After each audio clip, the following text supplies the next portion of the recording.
അപ്പോ യാഥാർത്ഥ്യങ്ങളുടെ ലഹരി എന്ന് പറഞ്ഞാൽ എനിക്ക് തോന്നുന്നു ഷമീർ സാറിനെ പോലെ എനിക്ക് ശരിക്കും താങ്കളോട് ആദരവും ഒരു ചെറിയ അസൂയയും തോന്നുന്നുണ്ട്. കാരണം നമുക്ക് ഔദ്യോഗിക ജീവിതത്തില് സാമൂഹ്യ സേവനം ഏറ്റവും എല്ലാവരും സേവനം തന്നെയാണ് ചെയ്യുന്നത്. നമുക്കെല്ലാം ഗവൺമെന്റ് സർവൻസ് എന്നാണ് പേര്. ഞാൻ ഇൻഷുറൻസ് മേഖലയിലാണ് പ്രവർത്തിക്കുന്നത്. അപ്പോ ഒക്കെ ആണെങ്കിലും വളരെ കാലിക പ്രസക്തമായ സമയോചിതമായ ഒരുപക്ഷെ കാലവും നാടും ഒക്കെ ഒരുപാട് ആവശ്യപ്പെടുന്ന ഒരു മേഖലയിൽ ഔദ്യോഗിക ജീവിതം തന്നെ സേവനമാക്കാൻ പറ്റിയ താങ്കളുടെ മേഖലയോട് തോന്നുന്ന ആദരവിനോടൊപ്പം തോന്നുന്ന ഒരു ചെറിയ അസൂയാണ് ഞാൻ സൂചിപ്പിച്ചത്. അപ്പം എന്തൊക്കെയാണ് സർക്കാർ തലത്തില് നമ്മുടെ ഏറ്റവും എനിക്ക് തോന്നുന്നു ഇന്ന് രാവിലെ പത്രത്തിലുണ്ടായിരുന്നു, ഇന്നലെ തിരുവനന്തപുരത്ത് ഒരു സ്കൂൾ വിദ്യാർത്ഥിയെ ഒരു സംഘം തട്ടിക്കൊണ്ടുപോയി മൊബൈലും മറ്റും പിടിച്ചു വാങ്ങി രക്ഷിതാക്കളെ ഭീഷണിപ്പെടുത്തിയ വാർത്ത ഇന്ന് രാവിലെ വായിച്ചിരുന്നു. അപ്പൊ ഇതൊരു നിത്യ വാർത്തയാണ് കേരളത്തിലെന്ന് മാത്രമല്ല പൊതുവെ ഭാരതത്തിലെല്ലാം നമ്മളത് കാണാം. അപ്പൊ എന്താണ് സർക്കാരിന്റെ നമ്മുടെ ഗവൺമെന്റിന്റെ പുതിയ പദ്ധതികൾ എന്ന് ഒന്നറിഞ്ഞാൽ കൊള്ളായിരുന്നു. തീർച്ചയായിട്ടും വളരെ സന്തോഷം. നമ്മുടെ ആമുഖമായിട്ട് എനിക്ക് പറയാനുള്ളത്, മാമിനോട് പറയാനുള്ളത്, മഹാനായ ബോക്സിംഗ് ഇതിഹാസം മുഹമ്മദ് അലിയുടെ മനോഹരമായ ഒരു വരിയുണ്ട്. ഈ ഭൂമിയിൽ ജീവിക്കാൻ എനിക്ക് ലഭിച്ച ഭാഗ്യത്തിന്, അവസരത്തിന് ഞാൻ നൽകുന്ന വാടകയാണ് എന്റെ സാമൂഹ്യ സേവനം എന്ന് പറഞ്ഞതുപോലെ തീർച്ചയായിട്ടും നമ്മുടെയൊക്കെ മനസ്സിന്റെ ഉള്ളിൽ ഈ സൊസൈറ്റിയോടുള്ള, ഈ സമൂഹത്തോടുള്ള ഒരു കടപ്പാണ്. അത് എന്റെ കുടുംബത്തോടോ എന്റെ ഭാര്യയോടോ എന്റെ 2 മക്കളിലേക്ക് ഒതുങ്ങാതെ ഈ കുടുംബം ചേർന്ന് കിട്ടുമ്പോഴുള്ള സമൂഹം, ആ സൊസൈറ്റിയുടെ ഉയർച്ച തന്നെയാണ് നമ്മുടെ രാജ്യത്തിന്റെ നിലനിൽപ്പ്, ഭദ്രത എന്നൊക്കെ പറയുന്നത്. തീർച്ചയായിട്ടും സൂചിപ്പിച്ചതുപോലെ ഓരോ ദിവസത്തെയും ദൃശ്യപത്ര മാധ്യമങ്ങളിൽ നമ്മൾ കണ്ടും കേട്ടും കൊണ്ടിരിക്കുന്നത് വളരെയേറെ പ്രയാസകരമായ വാർത്തകൾ തന്നെയാണ്.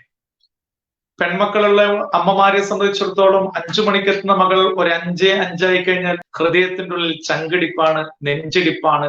ആ രീതിയിൽ വർത്തമാനകാല കേരളത്തിലും പല സംഭവങ്ങളും അരങ്ങേറുന്നു എന്നുള്ളത് ഒരു വസ്തുതയാണ്. ഈ ഗവൺമെന്റിന്റെ നയങ്ങൾ വളരെ വ്യക്തമായിട്ട് തന്നെ വിമുക്തി മിഷനത്തിന് എടുത്ത് പറയുന്നുണ്ട്. അതായത് നമ്മുടെ ഇന്ന് കേരളത്തിലെ എല്ലാ സ്കൂളുകളിലും ലഹരി വിരുദ്ധ ക്ലബ്ബുകൾ രൂപീകരിച്ചു കഴിഞ്ഞു. കോളേജുകളിൽ ലഹരി വിരുദ്ധ ക്ലബ്ബുകൾ, ആ കോളേജിൽ ഹോസ്റ്റലിൽ താമസിക്കുന്നവരുണ്ടെങ്കിൽ അവിടെയും ക്ലബ്ബുകൾ രൂപീകരിച്ചു.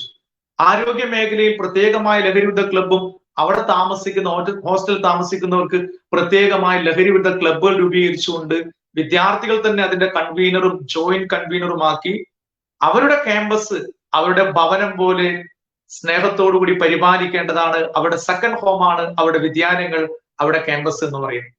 അപ്പൊ സ്വാഭാവികമായിട്ടും നമ്മുടെ വീടിനെ നമ്മൾ എങ്ങനെ പരിപാലിക്കുന്നുവോ അതേ രീതിയിൽ പരിപാലിക്കേണ്ടതാണ് നമ്മുടെ 2ാമത്തെ ഭവനം എന്ന് പറയുന്ന നമ്മുടെ ക്യാമ്പസ്, നമ്മുടെ വിദ്യാലയങ്ങൾ. ഇന്ന് ഞാൻ രാവിലെ വിമുക്തി ക്ലബ്ബുമായി ബന്ധപ്പെട്ട ഒരു പ്രോഗ്രാം കഴിഞ്ഞിട്ടാണ് വരുന്നത്.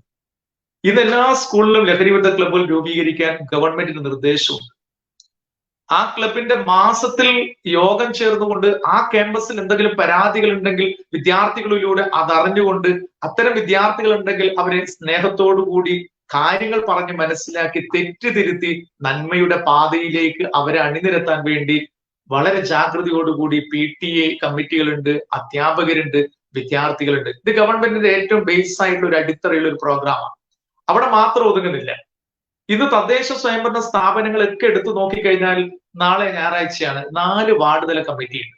ഈ ഓരോ വാർഡുകളിലും വിമുക്തിയുമായി ബന്ധപ്പെട്ട വാർഡ് തല കമ്മിറ്റി രൂപീകരിച്ച് വാർഡിലെ മുഖ്യനും അതോടൊപ്പം തന്നെ വാർഡ് മെമ്പറും ചെയർമാനും കൺവീനറുമായി എക്സിക്യൂട്ടീവ് കമ്മിറ്റി അംഗങ്ങളെയും ചേർത്തുകൊണ്ട് ആ നാട്ടിലെ വാർഡിലെ എല്ലാ സ്പന്ദനങ്ങളെയും മനസ്സിലാക്കി ലഹരിയുമായി ബന്ധപ്പെട്ട അഡിക്ഷൻ ഉണ്ടോ, ലഹരി വസ്തുമായി ബന്ധപ്പെട്ട കൗൺസിലിംഗ് ആവശ്യമുണ്ടോ, ഉണ്ടെങ്കിൽ സംസ്ഥാന സർക്കാർ സൗജന്യമായി എല്ലാ ജില്ലകളിലും ഡി അഡിക്ഷൻ സെന്റർ ഇന്ന് പ്രവർത്തിക്കുന്നു. അഡിക്ഷൻ ബാധിച്ചവരുണ്ടെങ്കിൽ പൂർണ്ണമായും സൗജന്യമായി കിടത്തി ചികിത്സിക്കാൻ, അഡ്മിറ്റ് ചെയ്യാനുള്ള സംവിധാനങ്ങളുണ്ട്. മക്കളിൽ മൊബൈൽ ഫോണിന്റെ ഉപയോഗം മൂലമോ പുതിയ പാൻ മസാല പോലുള്ള വസ്തുക്കളുടെ ഉപയോഗം മൂലമോ അവന്റെ ചിന്തകൾ അല്പം താഴോട്ടൊക്കെ അവന്റെ ഗ്രാഫ് പോകുന്നുണ്ടെങ്കിൽ സൗജന്യമായി ടെലിഫോൺ കൗൺസിലിങ്ങുകളുണ്ട്. എല്ലാ താലൂക്ക് ആശുപത്രികളിലും പ്രിലിമിനറി അതിന്റെ പരിശോധന സംവിധാനം ഗവൺമെന്റ് ഒരുക്കിയിരിക്കുന്നു എന്നുള്ളത് ഒരു വസ്തുതയാണ്. അപ്പൊ സകല മേഖലകളിലും സമൂഹത്തിന്റെ സമസ്ത മേഖലകളിലും വിമുക്തിയുമായി ബന്ധപ്പെട്ട പ്രവർത്തനങ്ങൾക്ക് വേരൂന്നിക്കൊണ്ട് എല്ലാ വിഭാഗം ജനങ്ങളെയും അണിനിരത്തിക്കൊണ്ട് നൂറ്റാണ്ടിന്റെ മഹാമാരി എന്ന് നമ്മൾ കോവിഡിനെ വിശേഷിപ്പിക്കുമ്പോൾ അതോടൊപ്പം ചേർത്ത് വായിക്കേണ്ടതാണ് ഒരു ലഹരിയുമായി ബന്ധപ്പെട്ട് ഒരു അതിർത്തിയിൽ ഒരുപക്ഷെ ആറ്റം ബോംബിട്ട് കഴിഞ്ഞാൽ ആ അതിർത്തിയിലെ ആൾക്കാർ മാത്രം മരിച്ചു പോകുന്നു, നാശനഷ്ടം ഉണ്ടാവുന്നു. എന്നാൽ മദ്യവും മയക്കുമരുന്നും വളർന്നു പന്തലിക്കുന്ന യുവത്വത്തിന്റെ തലച്ചോറിനെ കവർന്നെടുത്തു പോയാൽ ഈ രാജ്യത്തിന്റെ അവസ്ഥ എന്തായിട്ട് മാറും? വളർന്നു പന്തലിക്കുന്ന നാളത്തെ ഭാവി വാഗ്ദാനങ്ങളായ ഇന്ത്യൻ യുവത്വത്തെ യഥാർത്ഥ ദിശയിലേക്ക് നയിക്കാൻ ഇന്ന് സർക്കാരിന്റെ മനോഹരമായ വിമുക്തി പദ്ധതി സമസ്ത മേഖലകളും രൂപീകരിച്ചുകൊണ്ട് മാസാന്തര മീറ്റിങ്ങുകളിലൂടെ ജനകീയമായ പ്രോഗ്രാമുകളിലൂടെ ജനഹൃദയത്തിന്റെ അഗാധമായ ആഴങ്ങളിൽ ആഴ്ന്നിറങ്ങി ജനങ്ങളും നമ്മോടൊപ്പം ചേർന്ന് നിൽക്കുന്ന മനോഹരമായ ഒരു കാഴ്ചയാണ് ഇന്ന് കാണാൻ സാധിക്കുന്നത്.